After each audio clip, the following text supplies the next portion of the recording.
paz. Eu não tenho alegria.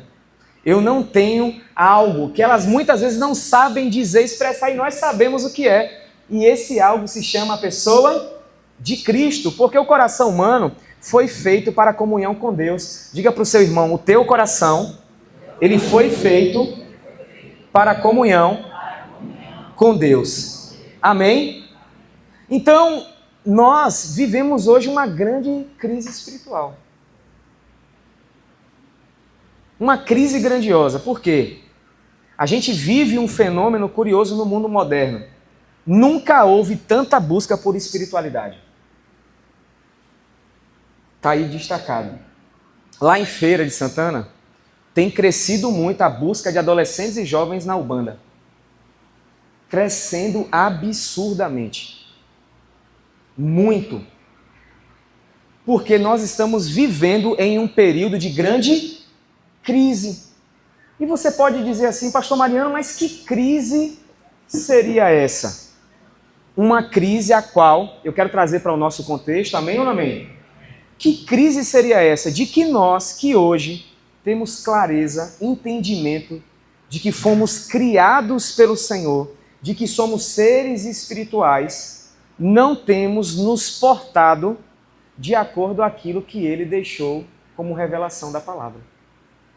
Então hoje o que é que acontece? As pessoas, ao olhar para nós, muitas vezes, elas vão afirmar e dizer o seguinte: eu tenho visto a conduta dessa pessoa, eu tenho visto a forma como ela fala, como ela se veste, né, muitas vezes, e não condiz com aquilo que muitas vezes ela professa. E isso começa a gerar o quê? Uma grande crise, porque a igreja, ela precisa ser referência. A igreja, ela precisa se tornar o padrão. Então, se a igreja, que tem todo esse conhecimento, que tem todo esse entendimento, ela não tem uma ação, uma postura, uma atitude de acordo com aquilo que Deus deixou revelado e escrito, aqueles que estão lá fora, lendo as nossas vidas, vão entrar em uma grande crise e vão levantar perguntas. E uma das perguntas é: será que realmente Deus existe?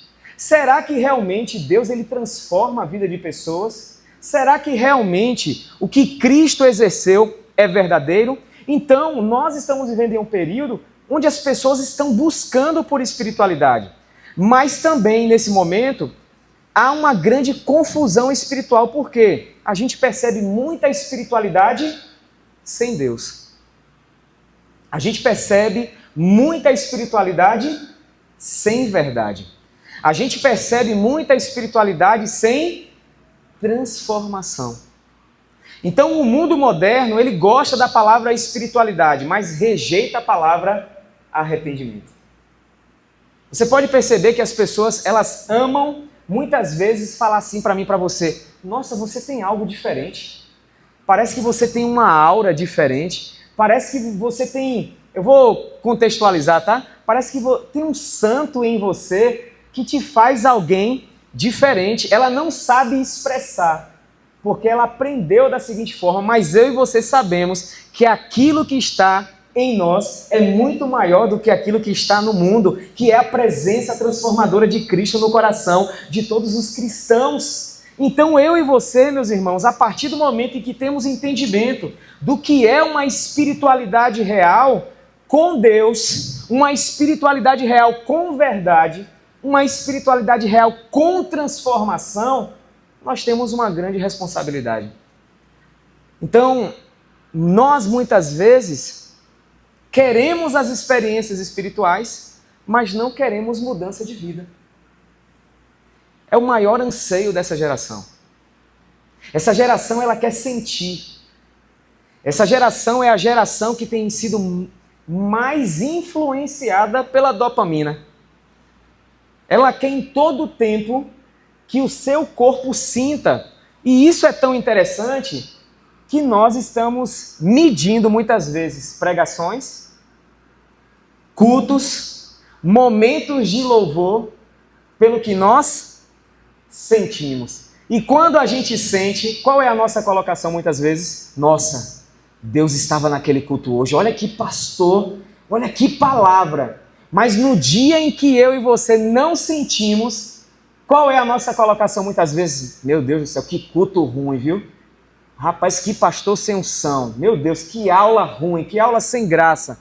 Por quê? Porque nós estamos sendo doutrinados nesse tempo a uma espiritualidade doentia. Uma espiritualidade que não é a cristã. Uma espiritualidade que não é a que a palavra vai ensinar para mim e para você. Então, eu quero deixar claro para todos nós que Deus ele não está preocupado em promover sensações para a sua igreja. Deus, ele está desejoso em que a sua igreja obedeça aquilo que ele deixou como revelação, que é a sua palavra. Esse é o plano de Deus. Esse é o propósito de Deus. Esta é a vontade de Deus. Quando eu estava vindo para cá, eu estava pedindo ao Senhor exemplos da vida prática.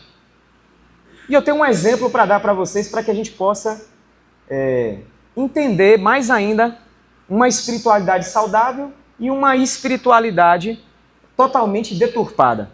Vamos supor, você, eu, os que são aqui casados. Durante o dia de hoje, você teve um momento de estresse dentro de casa. E aí você discutiu com a sua esposa ou você discutiu com o seu marido. E aí você saiu de casa enfurecido. E quando você entra dentro do carro, você vem orando e dizendo assim: Senhor, eu não aguento mais. Aquela mulher, Senhor, só o sangue. Senhor, aquele homem, misericórdia. Senhor, fala comigo. E aí você vem para a igreja. E quando você chega na igreja, o pastor, ele chega com a Bíblia e ele diz assim: meus amados irmãos, abram a Bíblia de vocês nessa noite, em Gênesis capítulo de número 12. E o pastor começa a fazer a leitura. Abraão, sai da tua terra, sai da tua parentela, sai da terra dos teus pais e vai para a terra que eu... Uma pessoa com uma espiritualidade deturpada, ao ouvir essa menção da palavra, ela vai tomar qual decisão? Hã? Eu não estou ouvindo não, qual? Por quê? Porque nós estamos medindo espiritualidade por emoções. Nós estamos interpretando as escrituras pelas emoções. Nós estamos interpretando o que Deus fala pelo que nós sentimos. E 2 vezes na palavra, em Abacuque, e Paulo vai fortalecer isso, o Senhor vai dizer que o justo, ele vive por intermédio da fé. E o autor de Hebreus vai mostrar para mim e para você o que é fé. Ora, a fé é o firme fundamento das coisas que não se veem, mas se esperam. Eu e você não devemos basear a nossa fé pelas sensações, mas por aquilo que está escrito, porque o que está escrito é confiável, mas o nosso coração, ele é totalmente enganoso. Quem está me entendendo até aqui, diga amém. Então, não se trata apenas, irmãos, de práticas religiosas. Trata-se de uma transformação profunda do coração, por quê? A espiritualidade cristã, ela envolve primeiramente relacionamento com Deus. Se havia e se há um anseio em mim e em você, eu estou ansiando me relacionar com quem? Com aquele que eu sempre busquei. Como eu quero gerar relacionamento se eu não me submeto a Cristo e a sua palavra? Uma das definições de batalha espiritual para mim, mais interessantes, ela está lá no livro de Tiago. Quando Tiago ele vai fazer a seguinte declaração: meus irmãos, submetam-se, pois, a quem? A Deus. Resistam ao diabo e ele fugirá de vós. Eu só consigo resistir ao diabo se primeiramente eu me submeter a quem? a Deus. Se eu não estiver submetido a Deus, eu não resisto ao diabo. E se eu não resistir a Satanás, eu cederei às pressões, à minha carnalidade, à nossa carnalidade. Então nós precisamos entender que essa espiritualidade cristã, ela envolve relacionamento com Deus, conhecimento da pessoa de Deus. Você vai perceber no livro de Gênesis, por exemplo, o homem tinha um grande privilégio. Qual era o privilégio? Diariamente o Senhor, ao final da tarde, ao entardecer, ele iria encontrar o homem e a mulher no jardim. Não é isso que o texto vai dizer para mim e para você? A partir do momento em que esse relacionamento ele é quebrado, vem inúmeras consequências. E uma dessas consequências é que o nome do Senhor, ele não estava sendo mais o quê? Invocado. E no capítulo de número 4, você vai perceber que o nome do Senhor, ele volta a ser o quê? Invocado novamente. Alguém, em meio a uma geração corrompida, entendeu que precisava o quê? Se relacionar novamente com Deus. E você, neste tempo, nessa geração, é essa pessoa. Amém ou não amém? Uma geração que tem desejado tantas coisas. Eu creio que o Senhor deseja nos levantar como homens e mulheres que desejam se relacionar com Deus. A espiritualidade cristã também ela envolve transformação do caráter. Por quê? Quando eu me relaciono com Deus, eu sou transformado. Tem uma outra frase, eu acredito que é de Lewis também, que ele vai dizer o seguinte: a maneira e a forma como eu me relaciono com Deus vai transformar a minha relação com os meus irmãos.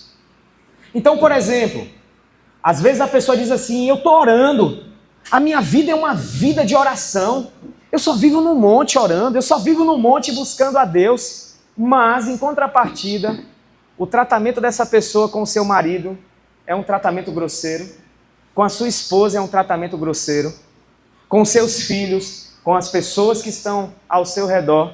Então, a grande pergunta é: ela tem se relacionado realmente com Deus? Porque um relacionamento real com o Senhor, essa espiritualidade, essa conexão com o Senhor, vai gerar fruto e resultado no nosso dia a dia. E qual é o fruto, o resultado? É justamente a transformação do nosso quê? Caráter.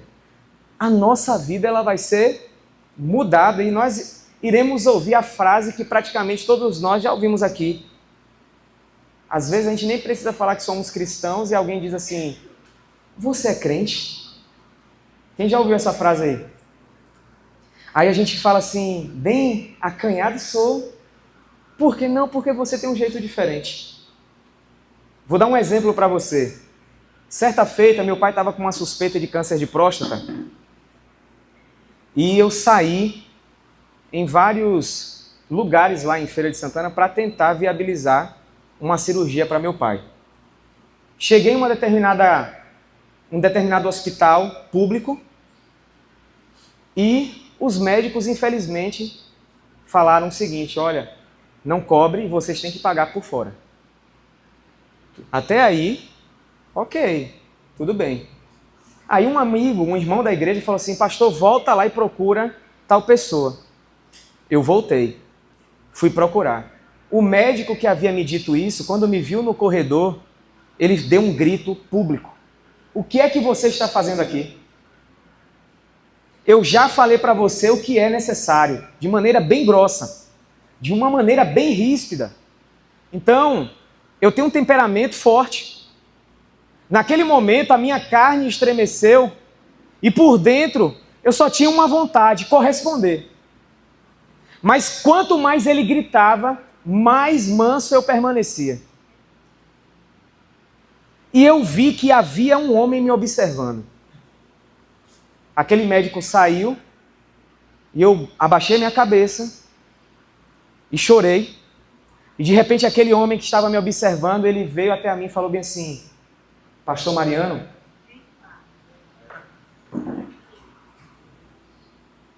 eu te conheço. Você já pregou na minha igreja. E eu fui muito abençoado pela sua vida. Eu vi tudo o que você passou. E eu fiquei observando para ver se você vive o que você falou naquele dia. Uma espiritualidade cristã é uma espiritualidade que revela frutos. Ela evidencia. Porque a nossa concepção de espiritualidade nos dias atuais é o quê? É rodar, é girar, é gritar. Você pode questionar e me perguntar, pastor, Deus pode fazer isso? Quem sou eu para limitar o que Deus deseja fazer no coração de alguém?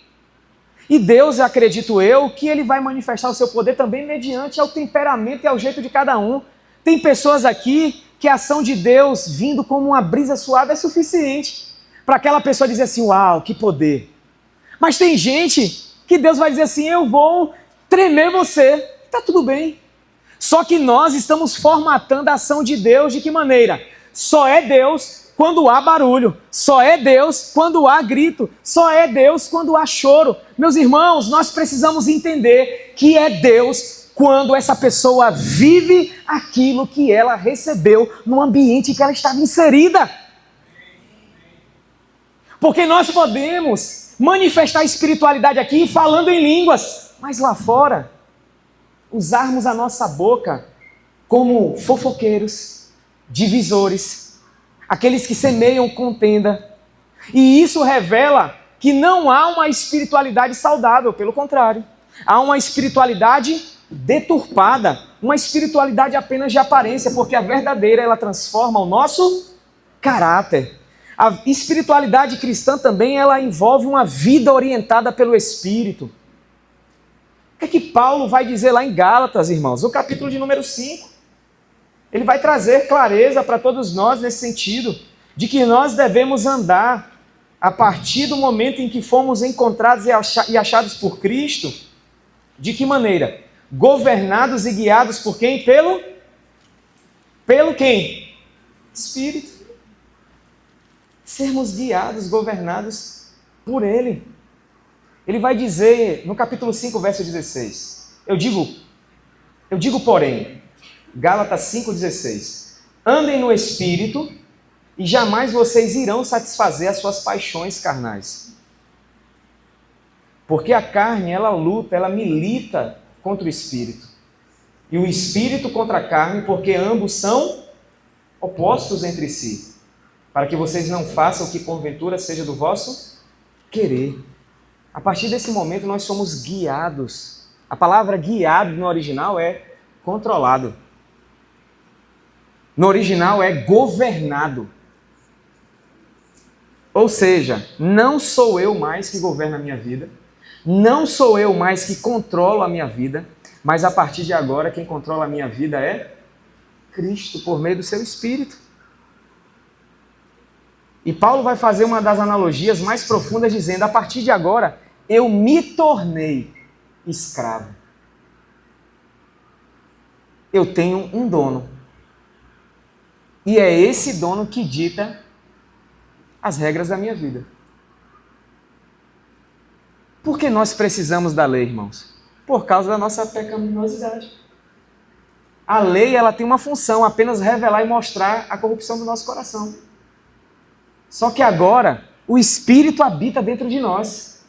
Nós, aspas, tá? Me permita, nós não precisamos agora da lei no sentido escrito para toda hora eu estar verificando.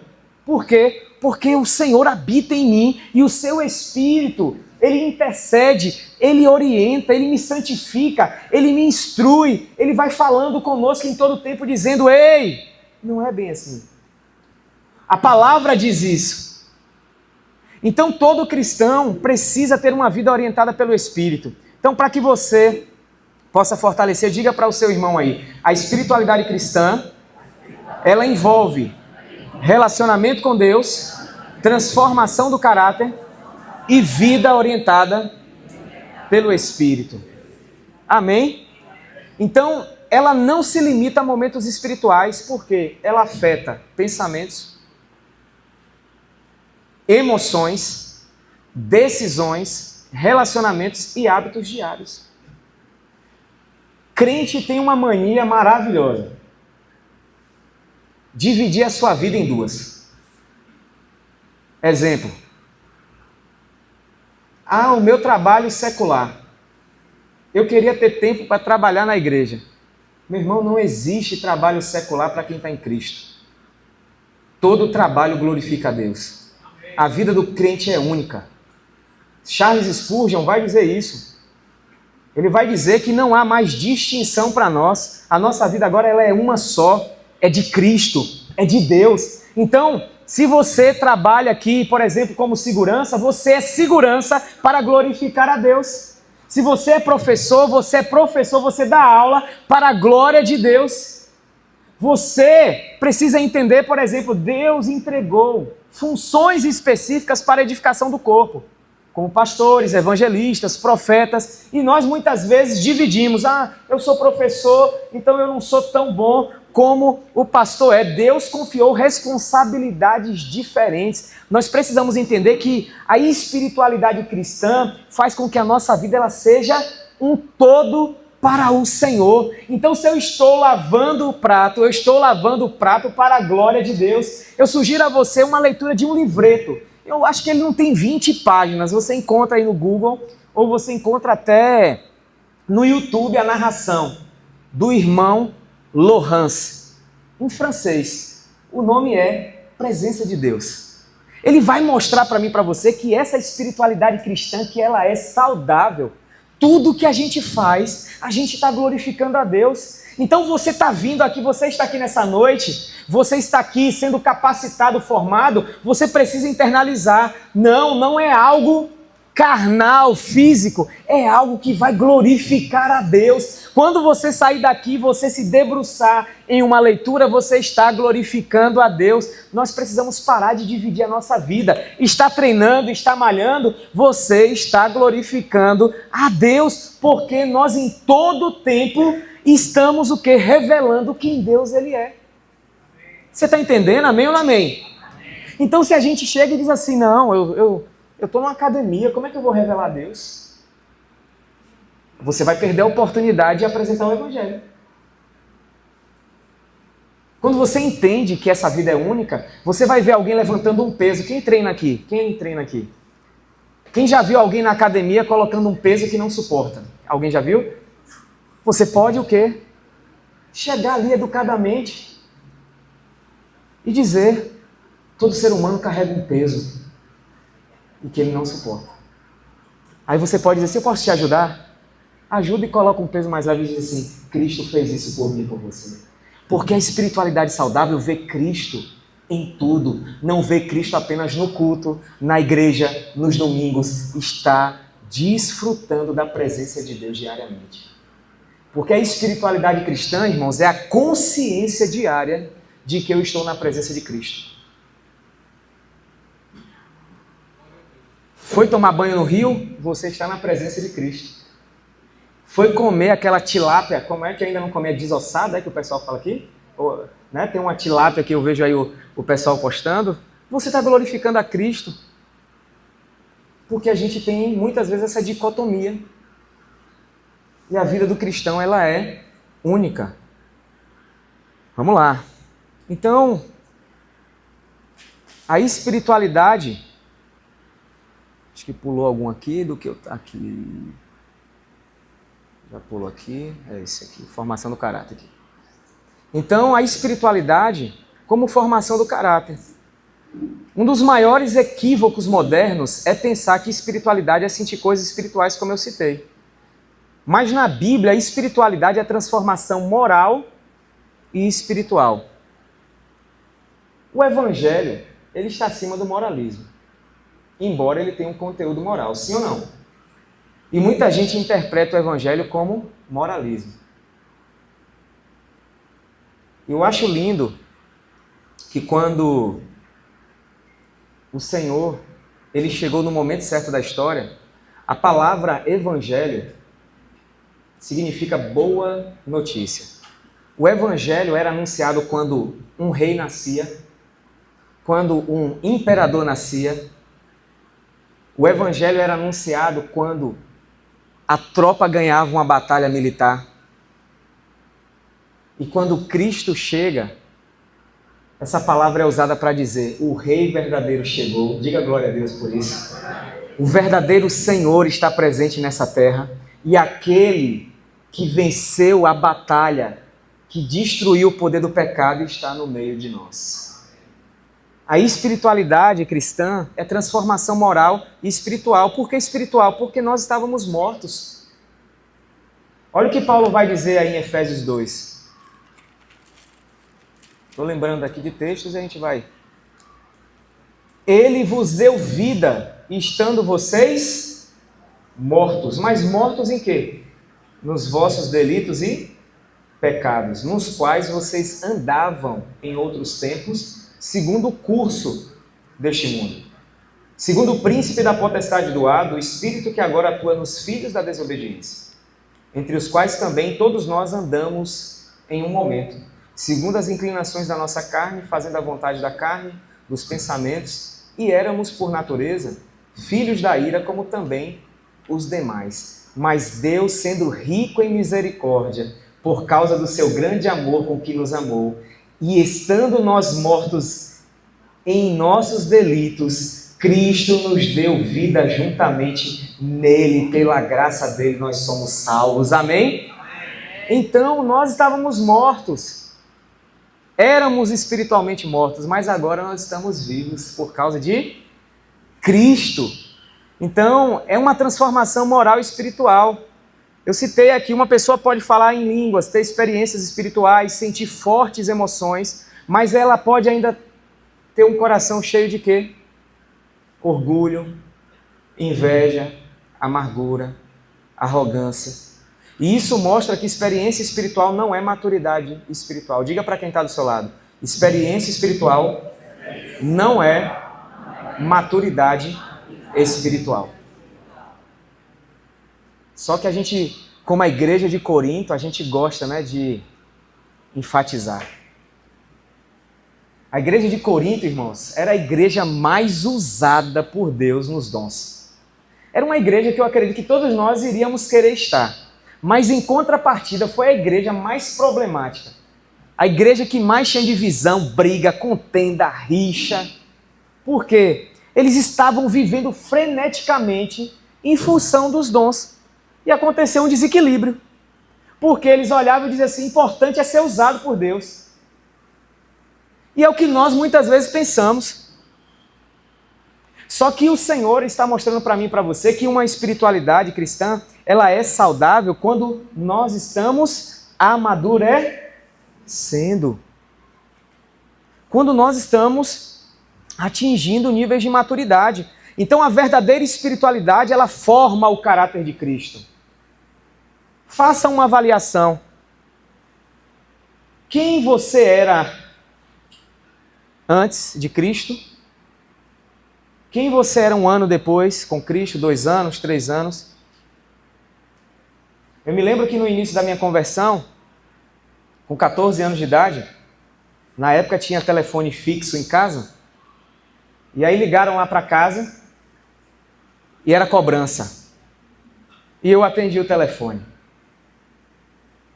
Quando eu atendi o telefone, aí eu fiz assim: Maria Auxiliadora? Aí minha mãe olhou e fez assim. Eu falei: meu Jesus. E o início da conversão, né? Falei: e agora? Mente para ficar bem com minha mãe? Ou desagrada minha mãe e fico bem com Deus? Eu fiz assim: moça, minha mãe está mandando dizer que ela não está aqui. Minha mãe veio com a Havaiana, irmãos, numa velocidade absurda para me dar uma surra. Mas foi uma surra para a glória de Deus, amém? Foi para a glória de Deus. E nós seremos provados para sabermos se realmente a nossa espiritualidade ela é saudável. Um dia eu fui em uma loja lá em Feira de Santana de instrumentos musicais. Eu sou muito amigo do dono. E ele não é crente. E ele me chamou: vem aqui no meu escritório. Eu empolgado, pensando que era alguma coisa, né? Quando eu entrei, ele saiu, não estou exagerando não, com um bolo de cheque desse tamanho aqui. E ele olhou para mim e falou bem assim: você sabe o que é isso aqui?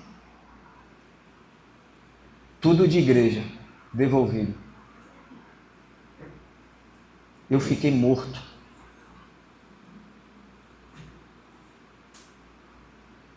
Porque, infelizmente, muitas pessoas, por meio das manifestações, estão dizendo ser espirituais, mas as suas práticas negam essa espiritualidade.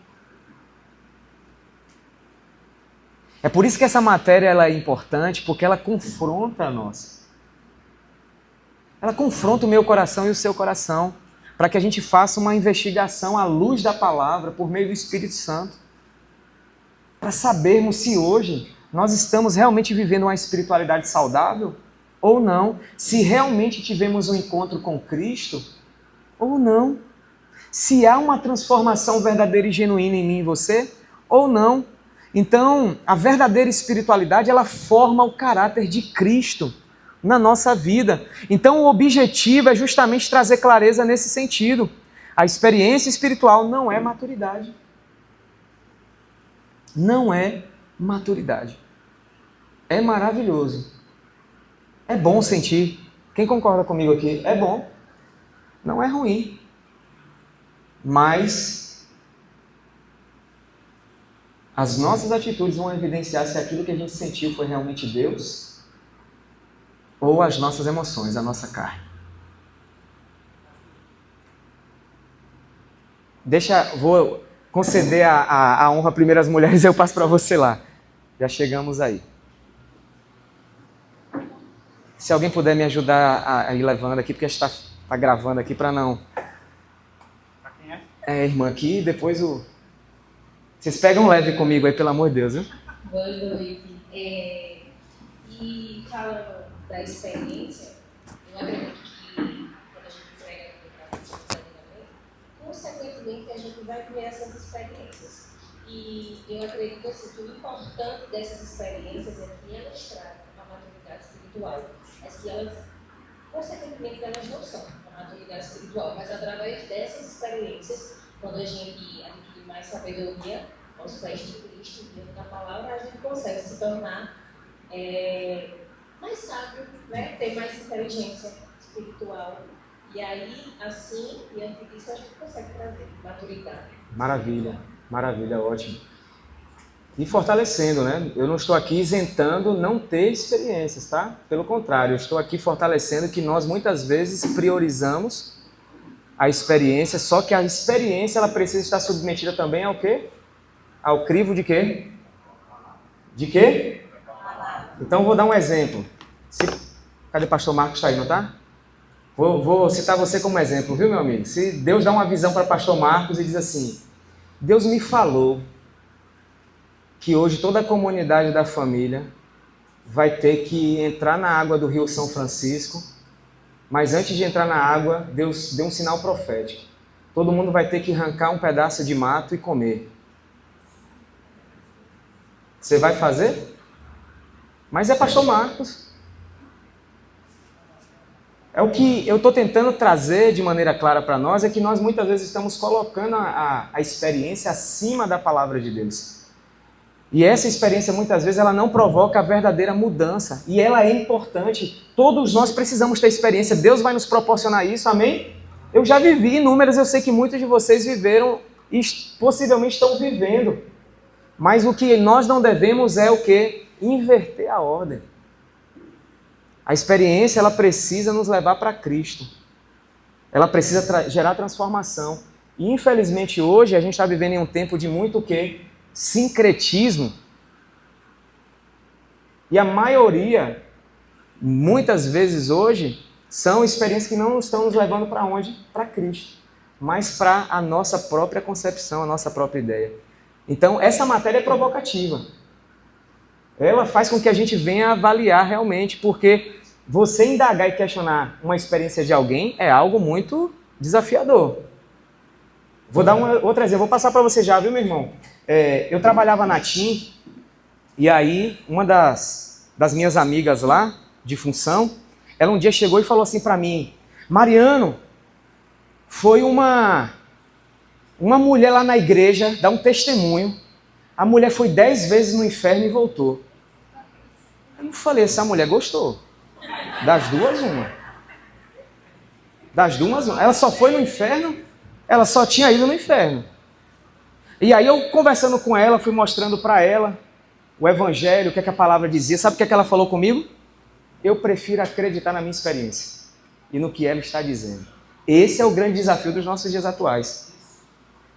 Porque Paulo vai dizer o seguinte, ainda que um anjo do céu, os mormons são assim. Não foi um anjo que trouxe uma revelação? Testemunha de Jeová, mesma coisa. Ainda que um anjo desça, te traga, compartilhe uma outra palavra que não seja o evangelho, considere isso o quê? Maldito, anátema. Então nós precisamos o quê? Entender que a espiritualidade, ou as experiências, elas precisam sempre estar sujeitas à palavra. Porque nós, se colocarmos ela acima, a gente vai tomar decisões e atitudes de muito risco. E riscos, como eu dei o exemplo do marido que sai de casa, foi uma experiência que ele teve, sim ou não? Foi ou não foi? Deus fala comigo. E Deus usou o texto, deixa eu só passar para ele e vem para você. Pastor, exatamente nesse contexto que o senhor está falando. Como o senhor aplica para diferenciar o que é do homem do que é do espírito? Como entender que essa revelação foi o espírito que tocou em mim? Boa pergunta. Uma vontade da minha carne, querendo muitas vezes, por um viés de confirmação, eu quero muito aquilo, quero muito que Deus confirme, e aí então o homem fala mais alto e acredita que é o espírito falando. Boa pergunta. Primeiramente, Deus ele nunca vai inverter ordens. Em que sentido? Vou contar uma experiência, pronto. Um dia eu estava tomando café com a minha digníssima esposa e chega uma irmã da igreja. E a irmã simplesmente diz assim, eu tenho uma palavra de Deus para você, para minha esposa. Prontamente, se Deus está dizendo, vamos ouvir o que Deus está falando. Porque a palavra ela precisa ser levada ao crivo, ao julgamento. Não é isso que a Bíblia nos ensina? Aquela irmã disse assim, Deus vai te matar. Porque você está atrapalhando o ministério dele. Na cabeça dela era Deus o quê? Falando. Só que em suma, em resumo, ela queria que a minha esposa morresse para que eu casasse com ela.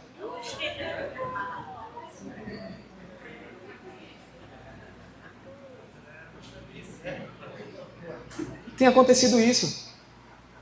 Então, com isso eu quero dizer o quê? Estou contando uma experiência para vocês entenderem que hoje o nível de experiência, hoje em vários lugares, é disso para além. Certo? Então, Pastor, vou... só um complemento. Por favor. Isso é tão interessante que eu me lembro que aconteceu praticamente a mesma coisa com meus pais quando nós ainda éramos pequenos, da idade que minhas filhas são hoje. E meu pai, ele, quem conhece a história dele, sabe que ele não acreditava nos dons, ele era sensacionista, acreditava que os dons tinham cessado, né? E depois teve uma experiência de renovação. E quando você tem uma experiência, a sua tendência natural é colocar essa experiência acima de tudo. Se você não tiver maturidade para entender que toda experiência ela só é válida, só é de Deus quando ela passa pelo crivo da palavra.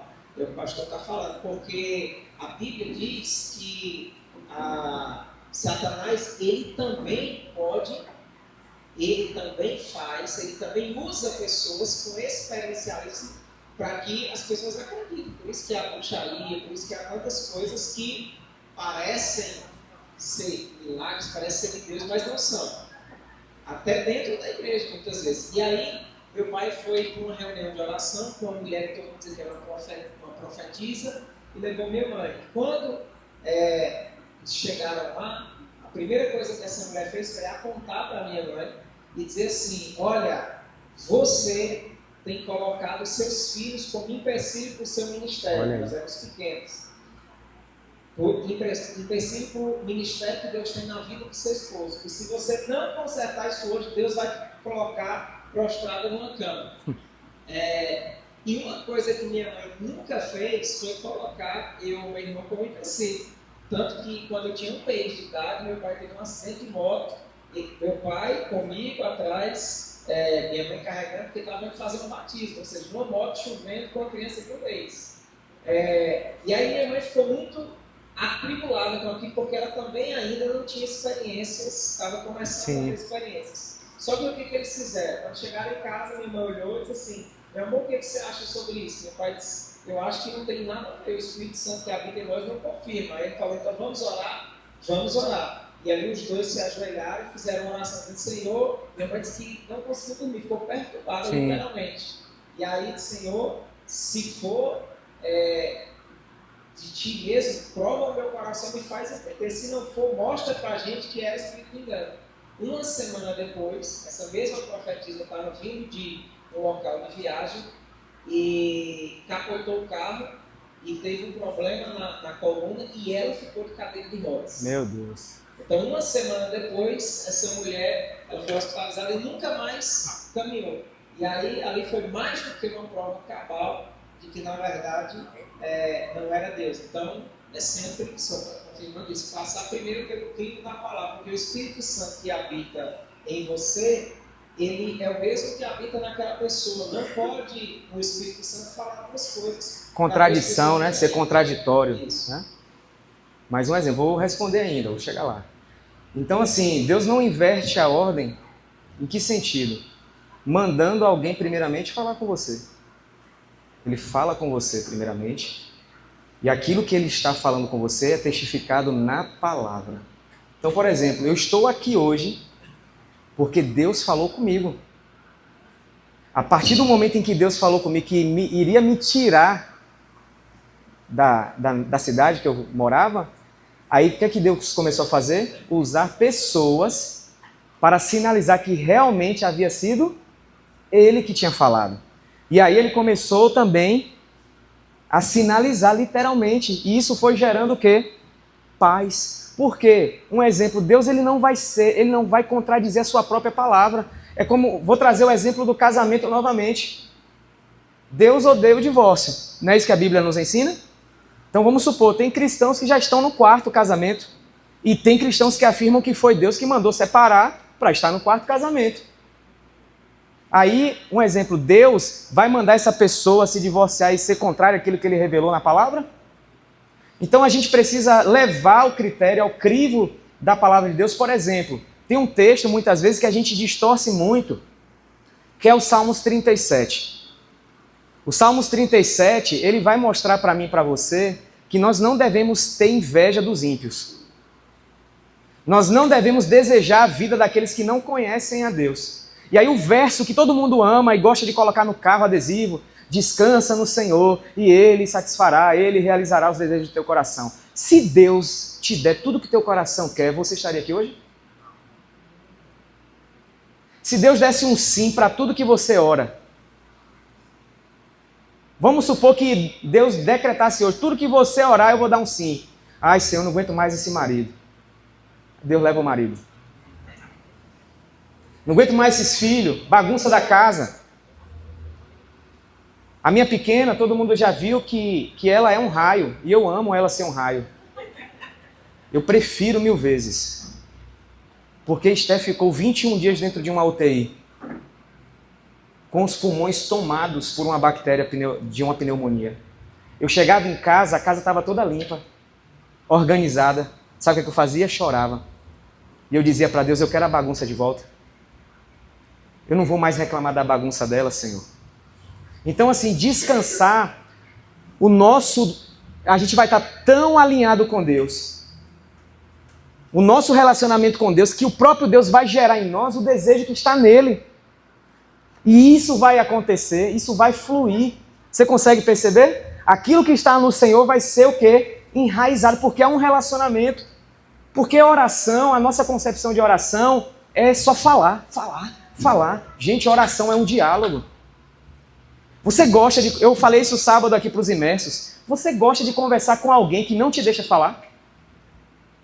Alguém que você quer conversar e a pessoa, não, peraí, mas não sei o que, não sei o que. Você está querendo falar e a pessoa te corta toda hora. Às vezes nós estamos assim.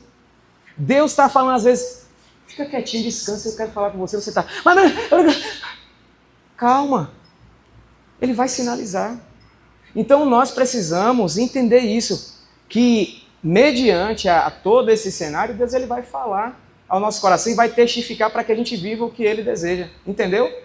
Ficou claro? Alguém levantou a mão aí no fundo aí? O microfone. Essas duas perguntas, vocês querem ir por um intervalo? Querem? A gente libera e aí... Ah, tem um guerreiro aqui também, me perdoe, meu irmão. Tem para chegar para você. Vamos lá. A pergunta dele me fez lembrar de quando eu tinha as minhas dúvidas, né? E de uma forma assim bem sintética, para mim foi muito importante, foi quando eu entendi o caráter de Deus. Então, se alguém levanta um falso, digamos que chega uma pessoa e tem quase 18 anos de casada, chega falando algo que não faz parte do caráter de meu marido. Então eu vou dizer, não, isso aí não condiz com a realidade, né? Eu não vou dar ênfase ao que estão falando.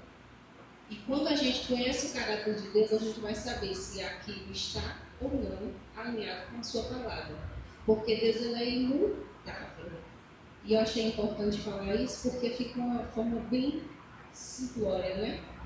E foi algo que eu aprendi e achei importante na época. Então, depois que a gente se debruça, e nós estamos aqui para isso, para aprender a palavra, nos aprofundarmos nisso, então não tem como a gente não saber o que é e o que não é do Senhor. Alguém levantou também aí a mão? Pastor, atrasei do caráter. Muitas vezes a gente está no mundo, porque infelizmente a gente tem faculdade, trabalho, essas coisas, e muito a gente mudando, a gente entra. E aí é tão bombardeado com tantas filosofias, essas coisas, e de tal forma seja desafiador dele, desde o entendimento da palavra. Aí o que acontece, eu queria saber também, se isso acontece mesmo de prejudicar o caráter dele e a comunhão dele do secreto do Espírito com Deus e também na igreja com a comunhão com Deus. O que ele pode fazer?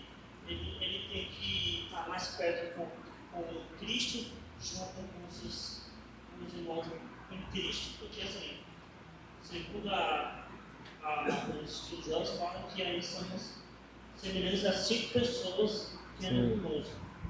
Só que infelizmente tem muitas pessoas que trabalham aqui e não tem tempo de estar com 5 pessoas cristãs. E aí muitas vezes elas são bombardeadas. E eu queria entender como que a gente pode fazer para a gente resolver esse assunto de tal ponto de ser um instrumento na vida dessas pessoas e não prejudicar o nosso caráter. A pergunta é, eu tenho sido uma pessoa de fácil influência? É uma pergunta simples. Quando eu chego em um ambiente, eu sou facilmente influenciado? Eu tenho maturidade para me portar como um cristão ali naquele ambiente? Então, se não há, retira-se por um breve momento, deixa o Espírito Santo transformar o coração e retorna para pregar o Evangelho. Porque é em lugares de trevas que nós temos que resplandecer. Então, por exemplo, passa aqui, eu só citar esse exemplo. O que aconteceu há uns 7 anos atrás?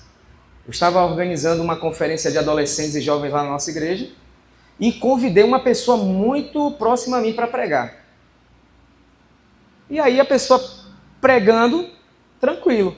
Só que chegando no final da pregação, essa pessoa quis transformar a experiência dela em uma doutrina para os adolescentes. E aí veio o problema. Qual foi o problema? Um dia eu estava indo para a igreja e encontrei um amigo que era da igreja que estava desviado no bar. De repente, fui lá falar com ele, oi, tal, não sei o quê. Sentei na mesa com ele. rapaz, você sumiu, tal. Não. Você sabe, estou afastado do evangelho. E aí eu sou pior do que você, sou pecador, parará, caixinha. Aí começou, né, a falar, abriu o coração. O que é crente que foi lá, falou assim, você é pior do que eu em quê, rapaz? Em nada. Não, eu sou pior. Por quê? Não, porque eu bebo. Aí ele, puf, virou um copo de cerveja. Para mostrar para o cara que ele não era...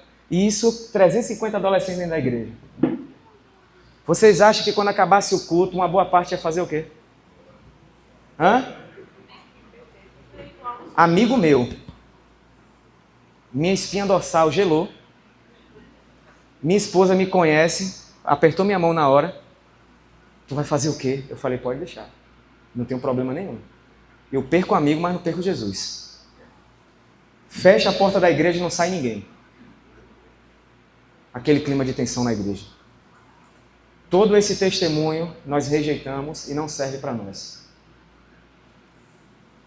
Simples, direto e objetivo. Porque eu não teria os mesmos adolescentes em uma noite reunidos.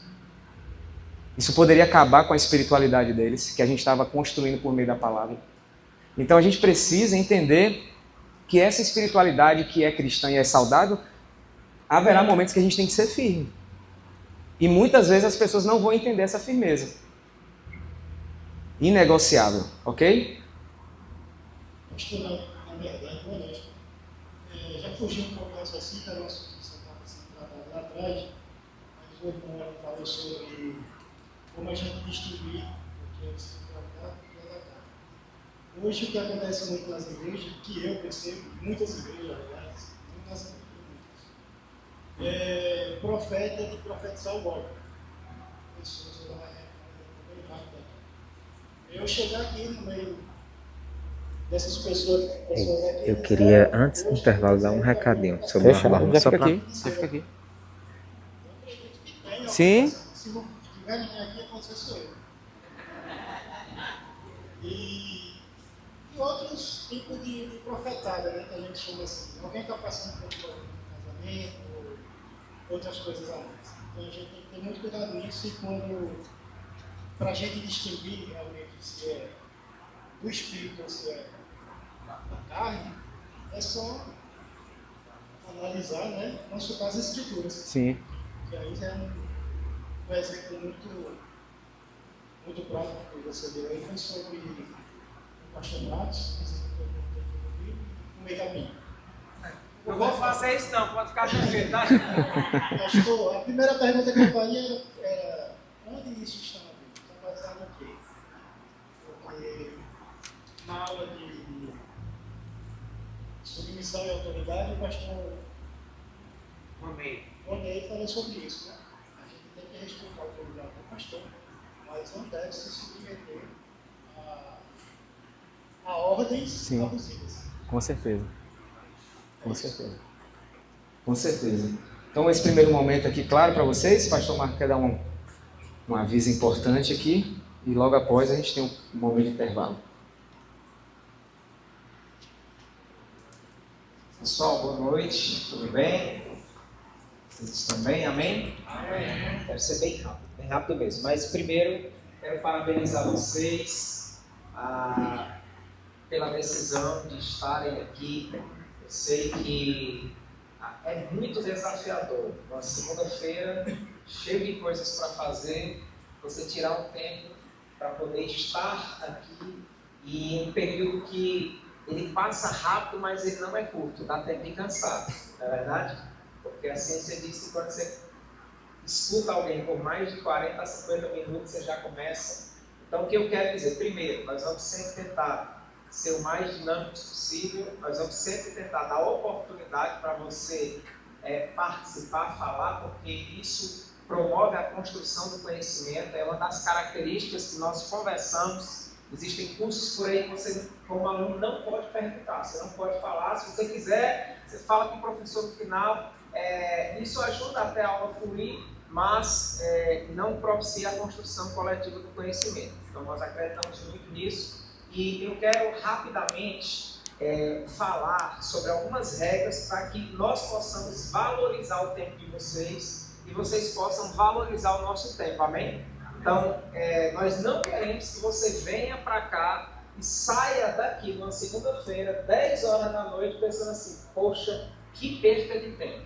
Na verdade, a gente quer que você saia daqui dizendo assim, meu Deus, eu preciso chamar mais alguém para estar aqui e aprender o que eu estou aprendendo. Mas para isso, nós temos que ter regras que nos ajudam a fazer esse tempo aqui valer a pena, amém? Amém. Então eu quero rapidamente falar algumas regras. A primeira regra, o pastor Mariano já começou falando sobre ela, que é, nós temos um horário para começar, nós temos um horário para terminar. Vocês vão ver que nós não vamos começar depois do horário e nós não vamos terminar depois do horário.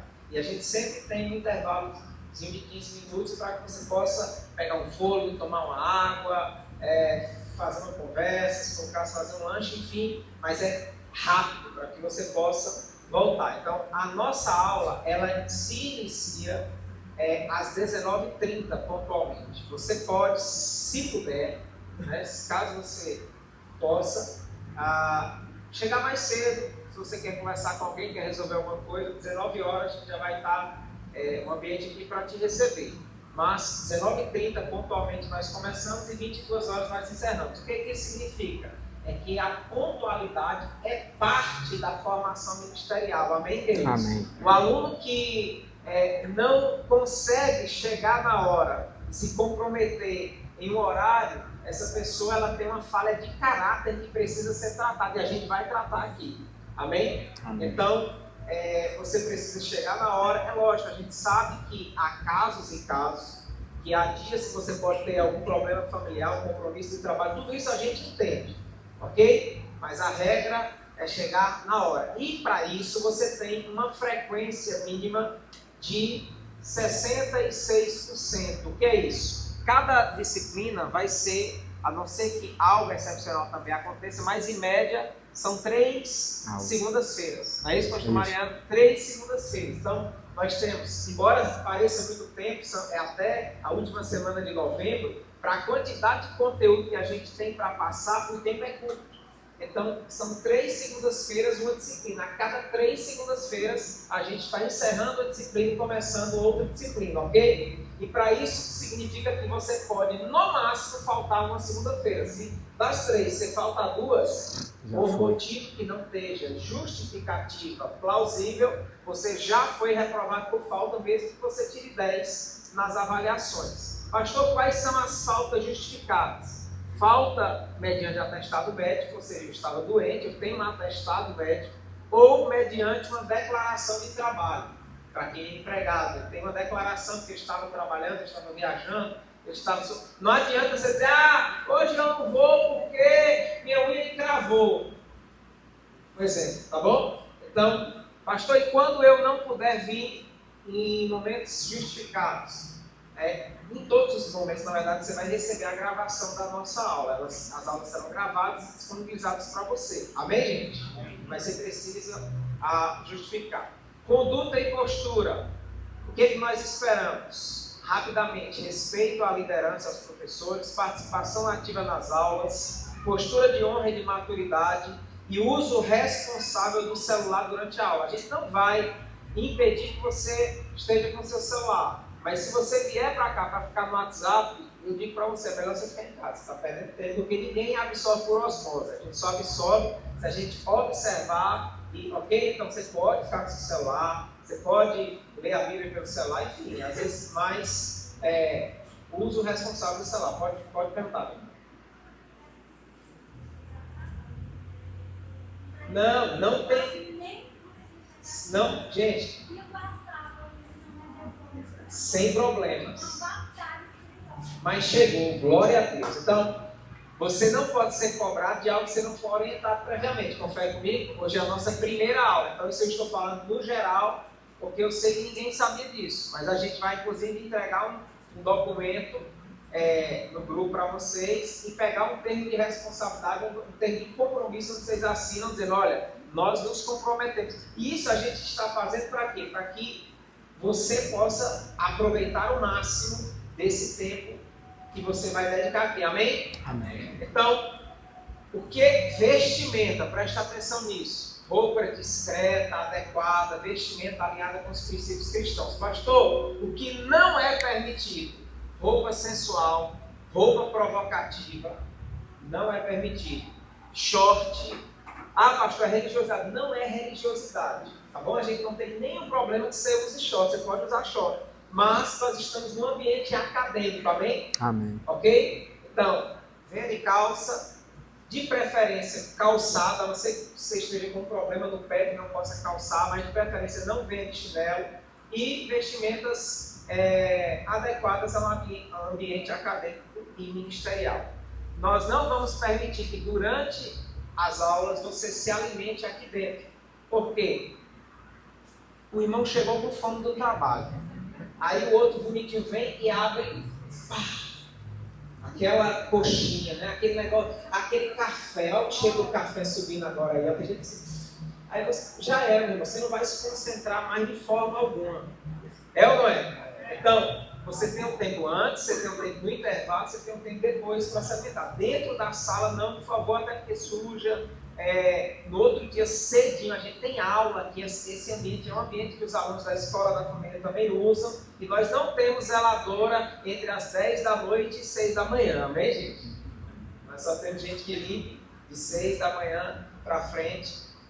Beleza. Avaliações, tá? Cada disciplina ela é composta pela metodologia própria. O professor tem uma certa liberdade da metodologia de avaliação. Tem professor que prefere fazer prova escrita, tem outros que preferem passar um trabalho, né? Pastor, tem mais ou menos, a gente tem um script, mas uma coisa que é certa, isso é padrão nosso. Toda disciplina tem uma apostila e toda disciplina você vai precisar declarar que leu toda aquela apostila. Você vai ver que na apostila ela tem um conteúdo que nem sempre o professor consegue falar palavra por palavra aqui na sala o que está na apostila, mas sempre, tudo que for falado aqui, a apostila engloba, ok? Então, às vezes, a apostila ela até se aprofunda mais algumas coisas, porque o tempo aqui ele é curto, tá bom? Você precisa ler a apostila e faz parte da nota geral de avaliação que você declare, todo mundo aqui é cristão e com caráter, amém ou não? Amém. Amém. Você vai declarar, declaro que li ou declaro que não li. Se você não leu,